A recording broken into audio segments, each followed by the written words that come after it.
시연, 교리와 성약 76편 1832년 이른 봄에 세뮤얼 H. 스미스와 올슨 하이드는 동부를 여행하며 선교 사업을 하던 중 저녁 식사를 위해 최근에 개종한 링컨 해스킨스의 집에 들렀다. 뉴욕의 서쪽 끝 구역에서 살고 있던 해스킨스가 오하이오에서 조셉 스미스를 만나고 막 돌아온 뒤였다. 해스킨스가 시기적절하게도 2월 하순에 커틀랜드와 하이럼을 방문한 것은 하나님의 섭리였다. 바로 며칠 전에 선지자 조셉과 시드니 리그도는 중대한 시연을 경험했었다. 크고 기이한 일. 해스킨스는 조셉에게서 또는 2월 16일에 하이럼에 있는 존 존슨의 집에서 이 시연이 주어졌을 때 그곳에 있었던 다른 몇몇 사람 중 한 명에게서 그 시연에 관해 들었을 것이다. 조셉 스미스와 시드니 리그도는 그곳에서 신약전서의 개정 작업을 하고 있었다.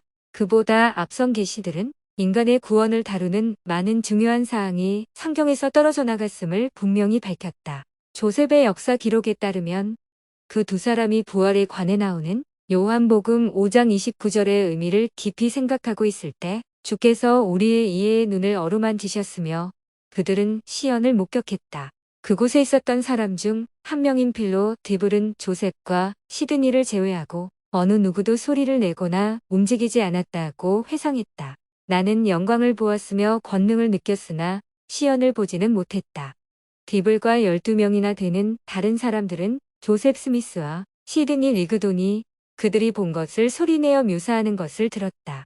시연으로 알려지게 된 그 시연은 인간의 사후에 무엇이 기다리고 있는지에 대한 포괄적인 묘사를 담고 있었다. 그 시연에서는 하나님의 자녀들 대다수가 상속하게 될 세계의 왕국으로 나누어진 영광의 여러 등급이 개략적으로 설명되었으며 영원한 형벌은 단지 소수에게만 운명 지워질 것이라고 계시되었으며 의인들은 하나님의 충만함을 받게 될 것이라고 설명되었다. 그런즉 기록된 대로 그들은 신들이요 참으로 하나님의 아들들이니 그런즉 만물은 그들의 것이라. 교리와 성약 76편 58절 참조. 해스킨스는 이 광대한 시연에 대한 기쁨을 자신의 집을 방문한 손님들과 나누었다. 세뮤얼 스미스는 일지에 이렇게 적었다. 그는 우리에게 자신이 조셉과 시드니를 만났다는 것과 그 두 사람이 시연을 받았다는 것, 그리고 그들이 크고 기이한 것들을 보았다는 것을 이야기해 주었다. 그 선교사들은 해스킨스를 방문하고 며칠이 지난 후에 세스 존슨과 조엘 존슨을 만나면서 시연의 기록을 읽을 특권을 얻게 되었다. 그 두 교회 회원은 커틀랜드에 있는 동안 그 시연을 손으로 베껴 써서 가지고 왔던 것이었다. 이런 돌려보기는 초기 몇몇 개종자들이 시연에 대해 흥분을 감추지 못했음을 나타낸다. 하지만 모든 사람이 그들처럼 열광한 것은 아니었다. 보편구원론. 시연에서 펼쳐진 내세의 모습은 당시 대부분 기독교의 믿음과는 완전히 대조를 이루었다. 대다수가 다가올 세상에 대해 엄격하게 천국과 지옥이라는 신학을 믿었다. 예수 그리스도의 복음에 순종하는 사람은 구원을 받을 것이나 악인은 영원한 형벌을 받게 된다는 것이다. 그러나 이런 관점은 하나님의 자비와 공의 그리고 구원할 권능에 관한 성경의 다른 가르침들과 모순된다고 여기는 사람들의 수가 증가하고 있었다. 예를 들어 케일럽 리치라고 하는 한 종파의 젊은이는 그리스도께서 세상에 대해 수행한 사명의 결과로 단지 몇 개의 우승컵만 갖게 되지만 그분의 적대자는 무수히 많은 우승컵을 갖게 될 것이라는 목사의 가르침을 듣고 근심하게 되었다. 리치는 자신의 영적 상태가 복권 당첨보다 더 불확실해 보이는 것에 두려워했다. 그는 결국 그 목사의 교리를 거부하고 보편구원론 유니버설리즘으로 알려진 것을 받아들였다. 간단히 말해 보편구 원론자들은 하나님께서 죄인을 영원히 벌하지는 않으실 것이며 모든 사람은 결국 하나님의 왕국에서 구원받게 될 것임을 믿었다. 조셉 스미스의 부친과 조부인 아사엘 스미스도 보편구 원론자들의 관점을 신봉했다. 대부분 기독교도는 보편구 원론이 도를 넘었고 전 인류가 구원받는다는 그 가르침은 하나님의 계명을 지키려는 모든 분기를 없애버렸으며 부도덕하고 방탕한 삶을 초래하게 되었다고 여겼다. 그리스도 교회로 들어온 많은 초기 개종자들은 그에 동감하였으며 몰문경에 나오는 몇몇 선구를 통해 그들의 관점에 대해 확신했을 것이다. 그러나 이런 개종자들 중 몇몇에게는 시연 이 보편구 언론자들의 가르침을 옹호하는 듯이 보였다. 결과적으로 링컨 해스킨스와 조엘 존슨 및 세스 존슨은 시연의 말씀을 곳곳에 흩어져 있는 교회의 여러 지부에 전하기 시작했으며 그것은 대소동을 일으켰다. 많은 이들이 그곳에 걸려 넘어졌다. 몇몇 외부 관찰자들은 새로 게시된 그 교리를 조롱했다. 한 기독교 신문에서는 시연에 대해 조셉 스미스가 만인의 구원을 공언함으로써 보편구원론을 망신시키려 했다고 비꼬았다. 하지만 선지자 조셉을 더욱 당황케 한 일은 교회인 몇몇 회원들이 보인 반응이었다. 브리검 영은 그 일을 떠올리며 많은 이들에게 큰 시험이었다고 기록했다. 몇몇 사람은 때가 되면 모든 사람이 구원받도록 하나님이 거처를 마련하셨다는 이유로 배도했다. 영 자신은 그 개념을 받아들이기가 어려웠다. 그러한 것이 나의 전통이었는데 그 시연을 처음 접하게 되었을 때 그것은 내가 지금껏 받은 교육과는 정반대된 것이었기에 나는 조금 기다려보자고 말했다. 나는 그것을 거부하지는 않았지만 그렇다고 이해한 것은 아니었다. 그의 형제인 조셉 영 또한 이렇게 고백했다. 처음에는 그것을 믿을 수 없었습니다. 왜 주님께서 모든 사람을 구원하려고 하시는지 말입니다. 보편구원론을 암시하는 듯한 교리에 대해 반사적 반응으로서 일부 초기 회원들은 시연의 미묘한 아름다움을 간과했다. 그 시연은 극단적인 보편구원론과 천국 아니면 지옥이라는 정설을 피하면서 불순종하는 자들의 고통은 궁극적으로 끝이 날 것이며 주님은 또한 예수에 대한 간증에 용감 한교리와 성약 76편 79절 참조 자들에게 상상조차 할 수 없는 보상을 약속하셨다는 점을 시사했다. 걸려 넘어진 이들 중 다수는 단순히 깊이 생각할 약간의 시간이 필요했거나 또는 설명을 해줄 선교사나 영적 지도자의 인내의 손이 필요했을 뿐이었다. 조셉 영은 이렇게 회상했다. 그것에 대해 기도하고 조셉의 설명을 듣고 나자 저는 그것이 하나님의 권능에 따른 논리적인 사고에 불과하다는 것을 깨달았습니다.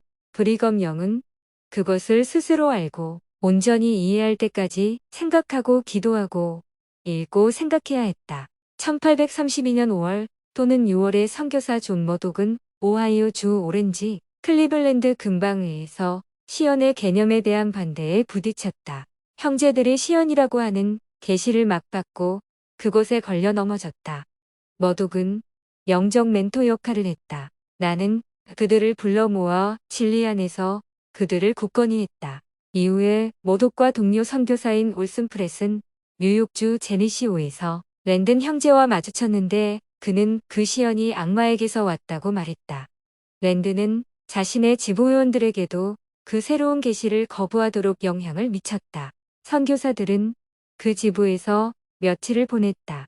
머독은 올슨 형제가 먼저 그 시연을 설명했고 뒤이어 나와 라이먼 형제가 다른 계시를 설명했다고 기록했다. 랜드는 곧 우리가 가르친 것이 진실임을 인정했다. 조셉 스미스는 제니시오에 있는 그 지부 회원들에게 그 계시를 믿도록 권고하는 서한을 보냈다. 그는 이렇게 경고했다. 분쟁이 있는 곳에 그리고 계시에 성도들에게 전해진 성스러운 것에 대한 불신이 있는 곳에 불화, 무자비, 질투, 무수한 악이 불가피하게 따를 것입니다. 침묵을 지키다. 이 경험으로부터 많은 새로운 개종자들의 간증이 얼마나 깨지기 쉬운가를 알게 된 선지자 조셉은 선교사들에게 복음 원리를 가르칠 때 고기를 주기 전에 우유를 먼저 주라고 조언했다. 고린도전서 3장 2절 12사도들이 영국으로 떠나기 전에 그는 그들에게 이 사업이 온전히 확립될 때가 이르기 전까지는 집합, 시연, 교리와 성역의 책에 관하여 침묵을 지키라고 강조했다.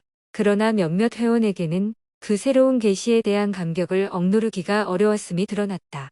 히버시 킴볼은 조셉 스미스의 조언을 되풀이하며 동료 선교사들에게 복음의 기본 원리들만 가르치도록 권고했다. 킴볼은 영국 베드퍼드에서 목사인 티머시 매튜스가 개종하도록 도왔으며 그의 친애의 약속을 잡은 상태였다. 그러나 존 구슨 장로가 나의 조언과 단호한 지시에 반하여 어느 누구와 상의도 없이 매튜스 씨에게 그 시연을 읽어주었으며 그렇게 해서 그를 실족하게 했다. 매튜스는 그의 약속을 지키지 않았으며 결코 교회에 들어오지 않았다. 그것은 하나님으로부터 왔다. 초기 교회의 몇몇 회원들은 시연을 받아들이기를 힘들어했으나 많은 이들은 거리낌 없이 받아들였다. 미주리에서 교회 인쇄업자로 일했던 윌리엄 W. 펠프스는 그것을 인간에게 공표된 가장 위대한 소식이라고 일컬으며 1832년 7월에 교회 소유의 더 이브닝 앤 더 모닝스타에 게재했다. 1833년에 개종한 윌포드 우드럽은 이렇게 회상했다. 내가 그 시연을 읽었을 때 그것은 내 마음을 밝혀주고 큰 기쁨을 주었다. 그 원리를 인간에게 계시하신 하나님은 지혜롭고 공정하며 진실하신 분 같다. 그분은 최고의 속성과 지각과 지식을 지니셨다. 그분이 사랑, 자비, 정의, 심판과 조화를 이루시는 분이라는 느낌이 들었다. 또한 내 인생에서 그 어느 때보다도 더욱 주님을 사랑하고 싶은 마음이 생겼다. 아마도 시연을 받아들인 사람들 중 일부는 그들의 과거 믿음 때문에 신앙이 약해졌던 것 같다. 조셉 스미스의 부친과 같은 일부 사람은 보편구 원론자의 성향을 지녔을 수도 있다. 그러나 이 새로운 시연이 보편구 원론자들의 사상 및 저술과 약간 유사한 점이 있지만 그것은 그런 개념에서 출발하여 새롭고 영감 어린 방법으로 확장했다. 조셉 스미스의 역사에서는 다음과 같은 결론이 내려졌다. 전술한 시연을 통해 세상에 쏟아진 빛보다 성도들을 더 즐겁게 할 수 있는 것은 아무것도 없다. 그 개념의 숭고함, 그 언어의 순수함, 작용 범위, 완성을 위한 지속기간, 그 모든 것이 그렇다. 이는 구원의 상속자가 되어 주님께 참여하고 무릎을 꿇을 수 있게 하기 위해서이다.